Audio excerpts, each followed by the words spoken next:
ಜಗತ್ತಿನಲ್ಲಿರುವ ಅತಿ ಎತ್ತರದ ರಸ್ತೆ ಮಾರ್ಗಗಳಲ್ಲಿ ಇದು ಕೂಡ ಒಂದು. 4300 ಮೀಟರ್ಗೂ ಎತ್ತರದಲ್ಲಿರುವ ಹಿಮಾಲಯ ಪರ್ವತ ಶ್ರೇಣಿಗಳ ಮಧ್ಯೆ ಹಾದು ಹೋಗುವ ಐತಿಹಾಸಿಕವಾಗಿಯೂ ಮಹತ್ವ ಪಡೆದಿರುವ ಈ ರಸ್ತೆ ಮಾರ್ಗವನ್ನು ಸಿಲ್ಕ್ ರೂಟ್ ಅಂತ ಕರೀತಾರೆ. ಇದೇ ನಾಥುಲಾ ಪಾಸ್. ಅನಾದಿ ಕಾಲದಿಂದಲೂ ನಮ್ಮ ದೇಶದ ಸಿಕ್ಕಿಂನಿಂದ ಚೀನಾದ ವಶದಲ್ಲಿರುವ ಟಿಬೇಟ್ನೊಂದಿಗೆ ವ್ಯಾಪಾರ ವಹಿವಾಟುಗಳನ್ನು ನಡೆಸುತ್ತಿದ್ದ ಒಂದು ಸಂಪರ್ಕ ರಸ್ತೆ. ಸಿಕ್ಕಿಂ ರಾಜ್ಯದ ಗ್ಯಾಂಗ್ಟಾಕ್ನಿಂದ ನಾಥುಲಾ ಪಾಸ್ ಸುಮಾರು 58 ಕಿಲೋಮೀಟರ್ಗಳಷ್ಟು ದೂರದಲ್ಲಿದೆ. ಹೋಗುವ ಮಾರ್ಗ ಕೂಡ ತುಂಬ ರೋಮಾಂಚನಕಾರಿಯಾಗಿದೆ.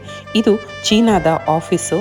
ಇಲ್ಲಿಂದ ಮುಂದೆ ಚೀನಾದ ಗಡಿಯಾದರೆ ಈ ಕಡೆ ಬದಿ ನಮ್ಮ ದೇಶದ ಗಡಿ.